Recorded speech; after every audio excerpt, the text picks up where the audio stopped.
Всем привет! Меня зовут Ольга, вы на канале Наши Растения. И сегодня мы поговорим о монстере Альба. Вот она стоит справа от меня. Я уже показывала ее фотографию, когда только ее приобрела. Затем я показала ее видео по уходу за монстерой.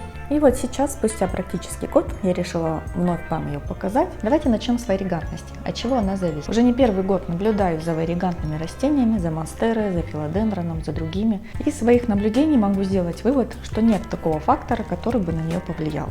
Это спонтанная мутация, которая возникает в листьях, в стеблях, и повлиять на этот процесс невозможно. Существует мнение, что на варигантность листьев влияет освещение. Чем больше света, тем больше будет этих краплений, белых, желтых, светло-зеленых. Но давайте посмотрим на мою монстеру Альба, влияло ли как-то освещение на ее окраску листьев. Итак, появилась она у меня в феврале, росла она очень быстро, примерно один лист в месяц у нее появлялся. Давайте посчитаем листья по месяцам, посмотрим, как менялась у них окраска. Стоит она у меня возле окна, дополнительная подсветка — это только обычный свет в комнате, никакими специальными лампами я ее не досвечивала.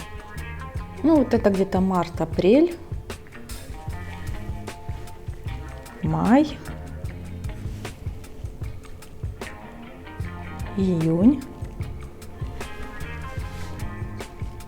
июль,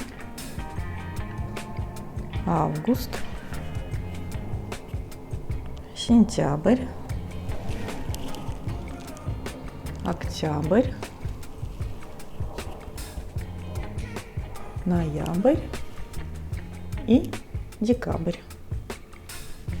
Как вы видите, несмотря на то, что все листики разные, абсолютно разный рисунок, но они все имеют белые вкрапления, где-то больше, где-то меньше, и освещение на это никак не повлияло. Хочу показать вам еще одно растение. Это филодендрон. Привезла я его месяц назад из Таиланда. Новых листьев на нем пока еще не появилось, то есть все вот эти листики, они появились в естественной среде обитания этого растения. И даже на нем посмотрите, как проявляется свойство варигантности. То есть один листик практически наполовину желтый, другой листик просто с краплениями, третий листик вообще полностью зеленый. Вот яркий пример того, что даже в естественных условиях при хорошем освещении мутации на листьях проявляются абсолютно непредсказуемо. Очень редко, но бывает такое, что растение утрачивает это свойство и становится полностью зеленым. Поэтому, если вы увидели, что ваша монстера стала выдавать полностью зеленые листья и стебель становится зеленой, то лучше это место срезать и дождаться появления бокового побега с прежними свойствами. Ну и теперь давайте поговорим о рисунке на листьях. Как же добиться появления резных листьев? Основываясь на своих наблюдениях, могу сказать, что первый фактор – это возраст. Пока ваше растение молодое, его листики будут полностью цельные. По мере роста на них начинают появляться прорези. Давайте еще раз вернемся к моей монстере, и я вам покажу, как это происходит. Итак, я приобрела эту монстеру, когда у нее было 3 листика, и, видимо, уже где-то в проекте намечался 4-й. Итак, самый нижний листик цельный, затем тоже был цельный, и следующий был такой маленький, но уже с одной прорезью. Была срезана верхушка, и растение переукоренили. Затем появился небольшой листик, но тоже резной.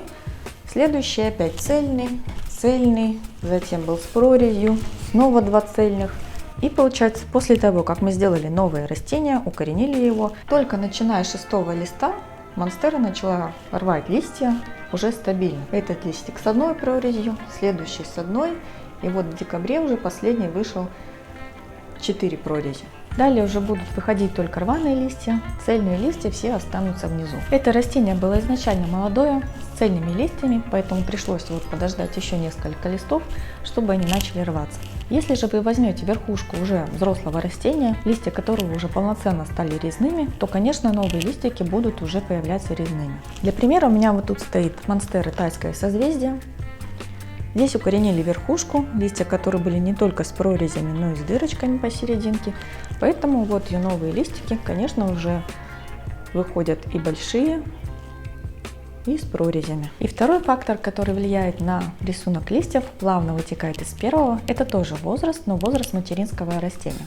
Если бы вот на этой монстере я дождалась появления еще буквально 5 листиков и потом ее начеренковала, то эти черенки после укоренения тоже бы выдали несколько цельных листьев, а потом только начали рваться. Если же я начеренкую ее сейчас, то верхушка, как и в этом случае, будет производить уже рваные листья. Если же черенки будут получены от молодых растений, то придется какое-то время подождать. На вариегантность листьев не влияют никакие факторы, в том числе освещение. Зачем же тогда вариегантные растения рекомендуют ставить в более светлые места? Дело в том, что при недостаточном освещении растение выдаст новый лист и может выдать достаточно пестрый, как вы видели на моей монстере. Но старые листья при плохом освещении растению сохранить сложно. И именно вот эти белые красивые места начинают отмирать. Вот такие коричневые пятна появились на листьях моей монстеры, когда я уезжала в декабре в отпуск. В доме у нас никто не жил, соответственно, в комнатах свет никто не включал, а продолжительность дня в это время года у нас всего 6 часов. Такого освещения растению, конечно, не хватило, и белая часть листиков начала отмирать. Поэтому хорошее освещение таким растениям, конечно, требуется, но не для того, чтобы произвести больше белых пятен, а для того, чтобы сохранить уже существующие листики. Вот такая сегодня информация, основанная на личных наблюдениях. Если кто-то не согласен, можете поделиться своим мнением, своим опытом в комментариях, буду рада. Не забудьте поддержать видео лайком, если досмотрели его до конца. Ну а я прощаюсь с вами и до новых встреч!